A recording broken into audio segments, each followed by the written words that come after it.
Nanghihila po siya usually. At Ganyan. ang pinaka-problema ni Cristel ay kapag nakasalubong sila ng asong gala, sukdulang mabigti sa tali si Tochi, maabot lang ang asong gala. Siguro kung iba-iba to, sir. Kunwari, hindi ako ang may-ari. Baka kinulong na to eh. Hindi na winok kahit kayo. Alam mo, hindi yan kinulong. Pinakawalan na yan. Ililigaw na yan. Isang magandang araw, mga boss amo. Dumayo kami sa Calamba, Laguna upang aksyonan ang problema ni Cristel. Ano ang problema natin? Hello po, ako po si Cristel, ang may-ari ng 2 Aspin na 3 years old. Ang issue ko po or concern ko talaga sa aking 2 aso, yung isa medyo manageable naman. Yung isa naman po ay nagla-lunge siya, nagbabark every time nakakita siya ng ibang aso. Nahihirapan ako siyang kontrolin. Ano din po ako, natatakot na ako siya actually ilabas. Kasi baka may makagat siya or siya yung actually nakagat na po siya ng isang stray na aso. Feeling ko nung before po kasi okay siya eh. Wala po siyang problema sa aso. Pag nagwo-walk po kami, tapos may kasalubong, manageable pa siya. Nakatingin siya pero hindi po siya nagre-react. And then after nung yung nangyari na yon, ayun, doon na po nagsimula yung problema. Nagre-react na siya, so yung mga asong napaparating, natitrigger. So imbis na deadmahin nila, lalo silang lumalapit. Ayun na. And then, hindi ka na makontrol. Pero ngayon, wino-walk mo sila? Opo. Every day? Every day yan. After po nung bakuna lahat nila, siguro 9 months, saka ko po silang in-start to walk. Every day po yun. Walang tigil, hindi ka naglalaps ng isang araw? Wala. Every day. Monday to Sunday. Every day, yun ang problema mo rin? Opo. Ang ginagawa ko ngayon, sir, 5 o'clock nag-walk na ako. Kasi pag mga gantong tanghali po, ang dami ng mga nag-walk din ng aso. Minsan may maraming stray na din. Ikaw na yung nag-adjust. 5 a.m. kasi wala pa masyadong tao, walang ibang aso sa paligid. Anong gusto mo mangyari? Ang gusto ko lang maging neutral lang po siya sa every time pag may nakitang aso. Though, hindi ko naman po kasi nilalapit. Kasi syempre, parang doon po nag-start, diba? Pag nilapit mo na siya. Neutral lang, yung kaya niyang deadmahin and we can pass kapag may makasalubong. Yun lang po. Which is, karamihan ng tao hindi kayang gawin yan. Yun ang problema ni Cristel sa kanyang aso. At para maunawaan ko ng lubos kung saan o ano ang problema, kailangan kong makita in action ang routine ni Cristel. Ipinalabas ko na kay Cristel si Tochi na isang aspin.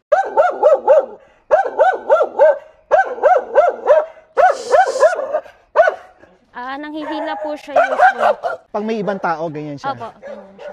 Pero pag walang ibang tao, hinila niya na po ako. Maganda na siya.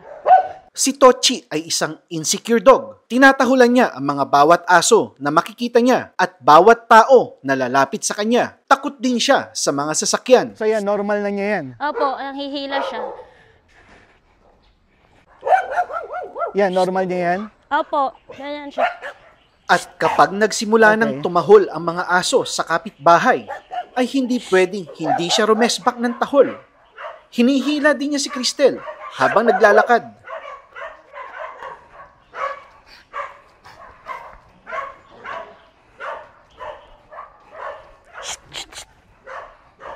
So, usually mag-space po ako. At ang pinaka-problema ni Cristel ay kapag nakasalubong sila ng asong gala, sukdulang mabigti sa tali si Tochi, maabot lang ang asong gala.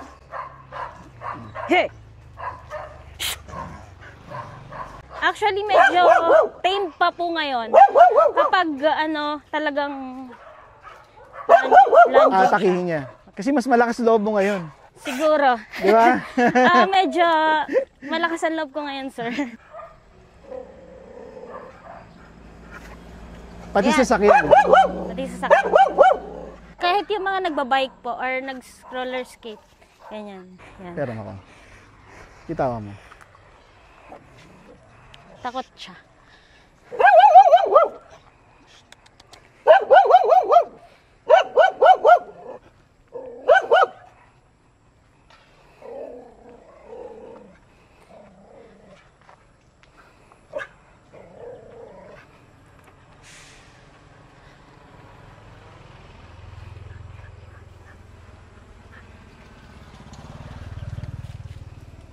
Nung bata to, paanong life niya? Shelter dog ba siya? Hindi po. Nakuha ko sila nung 3 weeks pa. Puppy pa talaga. Ah, okay. So from a friend, ganyan. Opo. Okay. Ayan, hindi po yan normal. Kasi normally, lalansyan niya yan, bark. Oo. Lalapitan niya yan. So ngayon, hindi niya binabark. Kasi siguro dahil kayo po ang may hawak, Oo. pwede. Whether meron kang aso na matatakutin o aso na sobrang aggressive, kailangan mas mataas ka doon, mas dominante ka doon. Pero sa tingin niya, sir, hindi siya aggressive. Hindi siya aggressive, takot siya. Takot siya. Oo. Ito yung mga delikadong kumagat.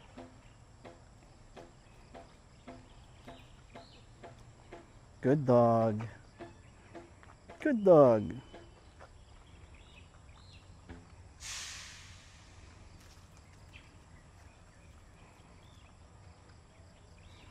Ang dami niyang ganap sa buhay.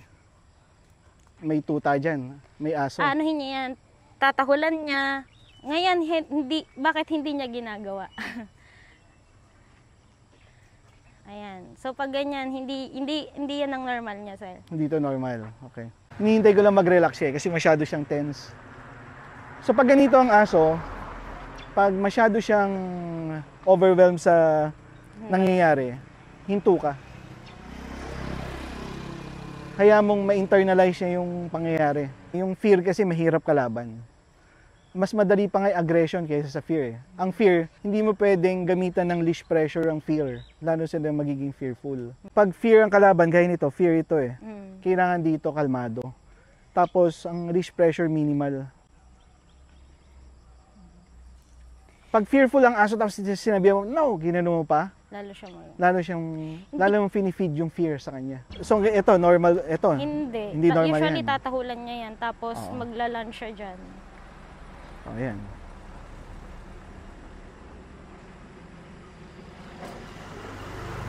Yan, tingnan mo ginagawa ko sa leash, walang pressure. Ito mo, try mo, pipitikin ko ha. Pag may dumaan, pipitikin ko. Tingnan mo, lalong bumabahag ang buntot, di ba? Yun, tama na yun. Pag pumitig ka ng leash, pag nag-bark, isang gano'n lang. Nagwa-whine siya. Okay lang yun. Dami kasing tao, di siya sanay napapaligiran ng tao eh. Kasi usually gabi ko siya lagi nilalabas. That's the main reason. Kasi ang kailangan niya, exposure. Apo. Pag fearful ka, fearful yung aso mo. Then, di ba? Totoo naman sir. Nagre-reflect sa kanya yung pagiging matatakotin mo, nagre-reflect sa aso mo. Dapat po ba i-expose ko pa siya? Yeah, Kahit exposure. ganyan siya? Yeah. Tingnan mo ngayon, bakit natin nagawa? Hindi siya nagbabark. Nandiyan siya sa tabi mo. Hawak ko yung leash. Ikaw pa lang sir ang pinakaunang ibang tao na nakahawak sa kanya. Yeah. I mean, di ba? Energy begets energy. Opo. So, fearful energy, then fearful yung aso mo. Makikiram po. Morning. Morning sir. Pinapatrain ko yung See? Usually yung ganun mo tatalunan niya yun sir kapag ang lapit. Tapos pag may lalapit sa akin na tao, iba, bark, bark, bark, bark. Then, you can say, good. Good dog. Kasi kung fearful, dapat masaya ang amo. Diba? Oo. Tamo? Nakakapagod nga lang.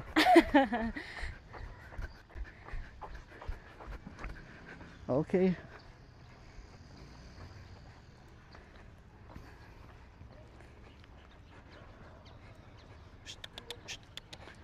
Pag umaamoy siya, wag hard. Tap-tap lang. Yan, para hindi siya maratel. Fearful siya. Oh, di ba? So pag may nakikita siyang, yung kanina sir, yung gano'n. Puntahan natin, balikan natin. Ano pong ano niya doon? Takot siya? Eto, kanina nakita ko yung dish mo, masyadong short. Apo, sure. So, konting galaw niya, nabibigti siya. Apo. Pag ganito, pag fearful, loose. Pag nagpe-perform siya ng maganda, yan, maganda state niya, loose. Kung meron mang aspin dyan, shh. Oh, ganun lang ang correction. Shh. Yan. Okay. Pwede mo nga i-bike to eh. Hindi ka naman dadalhin ito eh. Ang lakas niya kasi sir, manghila talaga eh. Malakas na to? Yung unang labas namin, sir, ginagaya ko yung ginagawa mo na kalma muna. Oo. Kalma siya, pero paglabas namin, isa ayun ang Rottweiler. Ayan. Pag may ganyan, wag mo pa, ito, ang tip dyan. Usually ganyan, sir, pag may nakita siya, tatakulan niya din. Pero hayaan mo lang siya. Ayan, ito mo.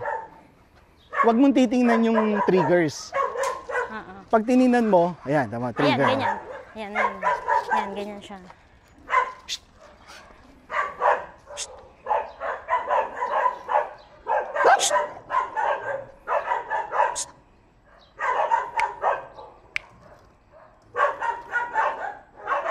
Tama, snap lang yun, takot siya. Masyadong malakas yun para sa kanya. Kailangan nyo lang. Titimplahin mo yung aso mo. Pag nag-i-snap ka or sumisigaw ka at bumabahag siya, masyadong malakas yun para sa kanya. Oh. So ayan, tingnan mo. Ito lang okay na sa kanya eh. Ginagaya ko one time, sir, yung sundot-sundot niya. Hindi effective. Hindi pwede yun. Kasi masyado siyang Fearful. masyado siyang mahina para doon. Yan, space. Binigyan ko siya ng space. Hindi siya nagre-react, so hindi ako magre-react. Tamo, submission yung ano niya, oh. Tenga niya. Kapag ako, sir, may hawak sa kanya, hindi siya magaganyan. Non-stop siyang... So nakita mo paano ko pinitik? Dalawa lang. Dalawang stop lang. soft. Okay. Good dog. Good dog. Good boy, Tochi. Ayan. Gusto mo, sama pa natin sa walk yan. Mabait naman yan, si Spotty. Spotty! Ayan, oh.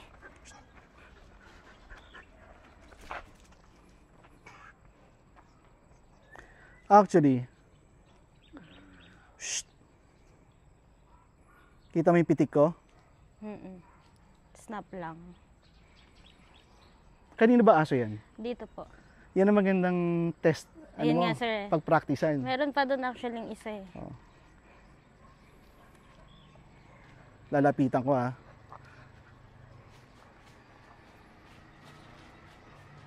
Siguro pag pinakawalan to, makipaglaro pa dyan eh. Hahabulin niyo, sir. Amoyin lang niya. Kita mo? So, ako, hindi ko tinitinan yung trigger. Ang tinitinan ko yung behavior niya. Pag takot siya, nilulusen ko yung leash. Pag nagiging aggressive siya, pinipitik ko. Hindi ako nagsasalita. Pero kailangan, basa mo yung language yung aso mo. Okay, saan pa tayo doon? Pwede po. Ayan, gaya niya, no? Ma'am, wag mong gagawin yan, no? Nauna sa akin, di ba? Short leash mo. Diyan ka mag-short. Di ba? Oh. Wag mo hayaang mauna siya. Okay?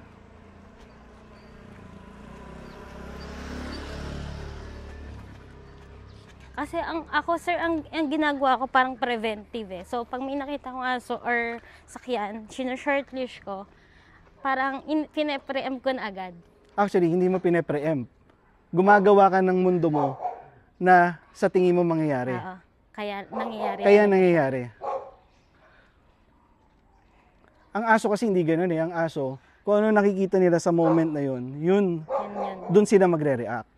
So ngayon, kung ang nakikita niya sa'yo is preventive, yung utak mo wala sa tama, hindi align sa kanya. Ang gusto lang niya na maglakad eh. Okay? So, nauuna yung mind ng tao eh. Kaysa doon sa mind ng aso. Pag nauna yung mind ng tao, di ba, ayan na, magkakagulo na dito. Yun na ang gagawin niya, magkakagulo na. Kasi yun ang nararamdaman Yes. niya. Sabi mo pag may sasakyan, ayan, yan yung ma-manage mo. Pag ganyan, yan mo lang siya. Lalapit sa yan. Ayan, uupo pa nga eh. Fear yan ha. Pag fear, walang no. Saka yung buntot niya nakagano. Fear yan eh. Yan. Kung magsasalita. Huwag mo sasabihan ng no. Kasi lalong finifeed yung fear niya. Yan. Ilulusen mo lang. I-jogging mo to. Kaya mo mag-jogging? Opo, kaya naman. Hindi ko pa siya natatry i-bike kasi yun nga eh. Baka hilahin ako. Okay? Fearful. Gusto mo i-try? Sige po. Mamaya lang. Pahinga ka muna. Kalma ka Sige, muna. sige. Baka ikay Tingnan natin kung may natutunan ka. Tama, oh, ma'am, walang pressure. Oh. Shh. Ako inaalaw ko hanggang sa puwet, etong dulo. Pwede sa akin yun. Hanggang doon lang. Okay, tatabila ako sa iyo, ha. Gusto ko yung matry sana ulit na may aso, sir. Yeah. Na ako ang may hawak. Oh, sure. Gagawin natin. Ayan, tatahulan niya yan, di ba? Dapat wala kang iisipin na tatahulan niya yan. Pero okay lang, sir, na magbigay ako ng space dyan. Yeah, oh. Laging space. So, kanina, nakita mo may space na mga kanina, binibigyan ko siya ng space. Okay. Gaya yan, tension yung leash mo. Luwagan mo ng konti. Punta ka dito para magkaroon ng space. Oh, yan. Okay, very good. Oh, release mo yung tension. Tension natin yung leash mo. Yan. Pull mo siyang gano'n, release yung tension.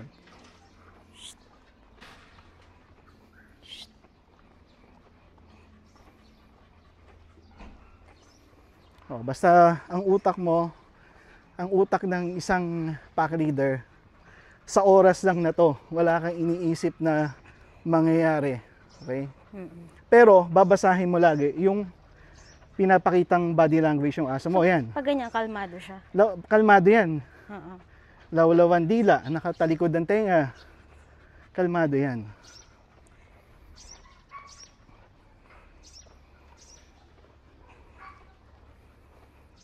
Okay.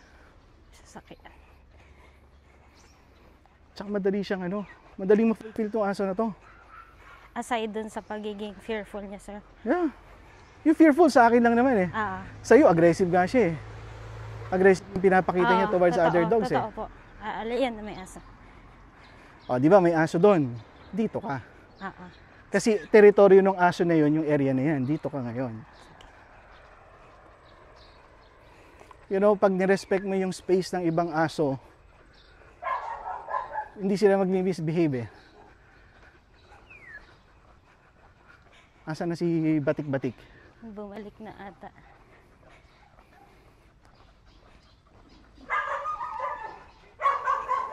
Ayan, Rottweiler yan. Oh. Hayaan mo siya. Hayaan mo siyang, ayan. Pitik mo lang. Yan, diretso ka lang. Very good.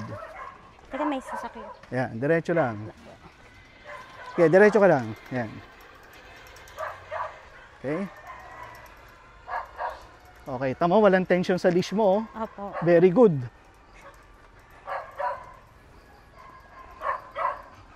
Okay, so, stop. Oh, bigyan mo na affection yung aso mo. Good boy. Nag-very good siya. Boy. Yan. Good. Sit. Sit. Shh. No. Sit. De. Sit. Yan. Pag nag-growl, pitikin mo yung leash. Nag-growl siya eh. Good boy. Ang pagpitik sa leash, ganun mo. Biglaan lang. Apo. Yung pitik na dahan-dahan, hindi pitik yun. Pitik yung yayanig yung leg. Good boy. Good boy. Yan, okay. Walk. Let's go. Very good. Yan, ang galing oh. Pwede mo dalhin sa mall yan. Mga ilang araw pa. Ang galing niya mag-walk oh. Yan, pag umaamoy, pitik. Pitik lang. Oo, pitik.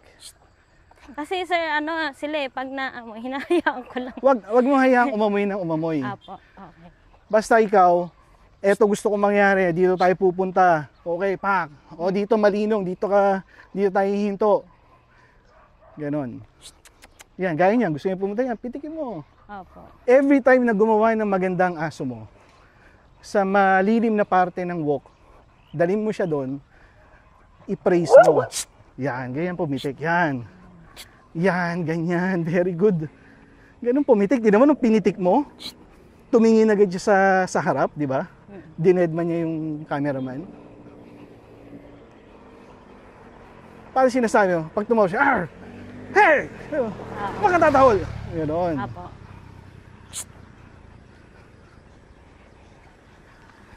Ayun, may aso. Saan? Ayun. Yan, fear yan. Oh. Yung leash, luwagan mo ng konti, yung tension. Yan.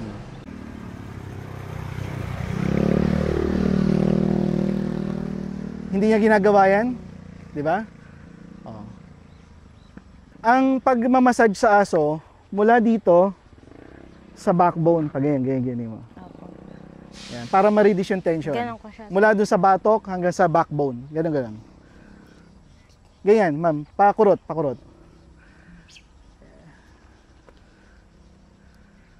Yan. Tamo, gusto ng aso mo, oh. Oh, umupo pa. Diba? Ganyan. Actually, pag hinihimas mo ng ganyan yung aso, nire-release mo yung tension sa katawan. Tingnan mo yan. Pwede mo ring hawakan yung part na to. Tusok-tusukin mong ganyan. Kasi tensionado, tingnan mo. Masyado matigas yung katawan. Opo. Tusok na gano'n. Stiff nga. Yan. Para mag-soften. Actually, nanginginig siya. Yan. Para mag-soften. Boy. Yan. See, wala naman nangyari sa'yo, di ba? Yan. Oh. Tama, pag may aso doon, tinatahulan na niya yan. Opo, ganyan kalayo. Tapos hinihila niya na ako papunta doon. So, hindi yan tinatahulan ngayon. Hindi. Kasi tama ang iyong mindset, tama ang iyong leadership, tama lahat sa iyo ngayon. Gawin mo lang yan everyday, yun ang susundan ng aso mo. Sa ako talaga, sir, ang may problema. Lagi naman tao ang may problema. Yan, pag may dumaan, di ba, sabi mo, babark niya yan. Which is ngayon, di niya ginagawa. Dahil di niya ginawa, i-praise mo, bigyan mo ng ano, ganun lagi ang aso. Good boy, Touch.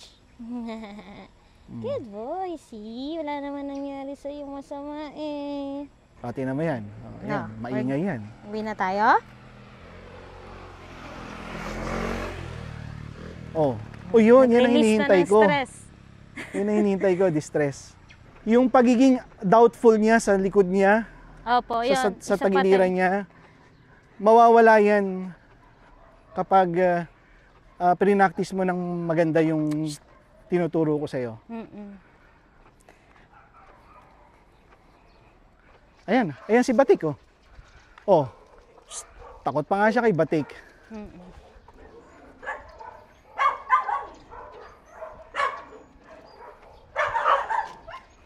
Okay? So, gagawin natin, ma'am, balik tayo.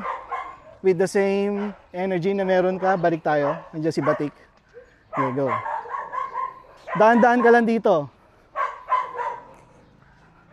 Ito mo, humihingi siya ng direction sa'yo. Tumitingin siya sa'yo.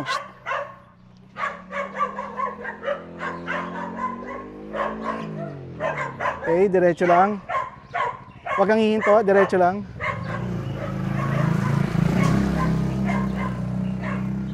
Yan, okay yan. Fear yan eh. Okay yan.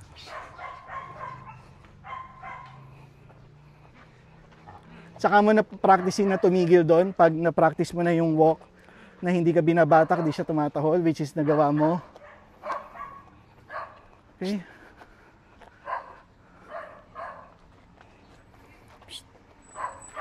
Okay. Pwede tayong huminto dito. Malamig dito. Dito. Yan, pakalmahin mo siya dito. Sit. Good. Oh. Anong gagawin? Good. Yan. I-distress mo yung aso mo. Stress yan eh. Good boy, Touch. Yan. Good boy. Good boy. Good boy. How do you feel? Mas confident na ako ngayon, sir. Na na hindi na siya masyado nagre-react. So, practice na lang talaga. Kaya mo kahit wala na ako. Pa-practice ko, sir. Pa-practicing. Very good. That's the spirit. Siguro kung iba-iba to, sir. Kunwari, hindi ako ang may-ari. Baka kinulong na to eh. Hindi na winok kahit kayo. Alam mo, hindi yan kinulong. Pinakawalan na yan. Ililigaw na yan. So ako, bilang syempre, mahal ko yung aso ko. Gusto ko siya bigyan ng buhay na aso. Yes. Kaya kahit nahihirapan talaga ako, tinaray ko talaga siyang... Which is yung matagal mo nang ginagawa. Di ba? Ilang taon na siya? 2 years na, 2 years ka na nilalabas niyang, ko. 2 years ka na niyang pinapahirapan. Ginawa lang natin ng wala pang 1 hour. Ayan, si Batik. Oh, tama reaction niya kay Batik. Diretso ka lang. Ayan, hinto ka. Hindi, sa akin siya natatakot. Hindi kay Batik eh. Lakad ka ma'am, balik ka doon. Dito lang kami.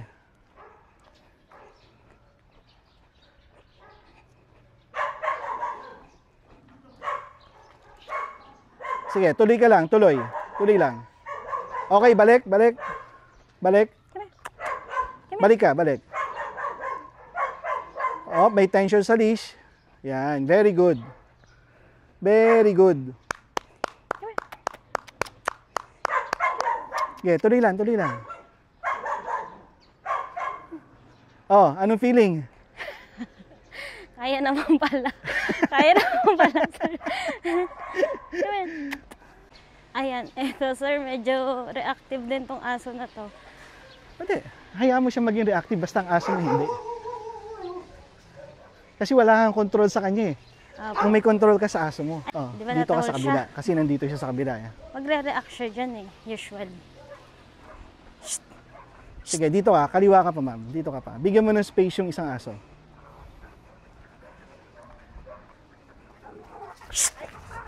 Okay? Hindi, daan ka lang, ma'am. Daan ka lang. Very good. Daan ka lang. Okay. See? Di ba? Nag-react siya kasi reactive din yung isa. Yeah. Pero, ikaw may control ka sa kanya. Wala kang control sa isa. Masaya. Masaya na may relief May na kaya naman pala. So, kasi it's base sa akin, dapat ako talaga yung mag-lead sa kanya, mag-guide sa kanya. Iyon lang po sa ngayon at maraming salamat sa panunood.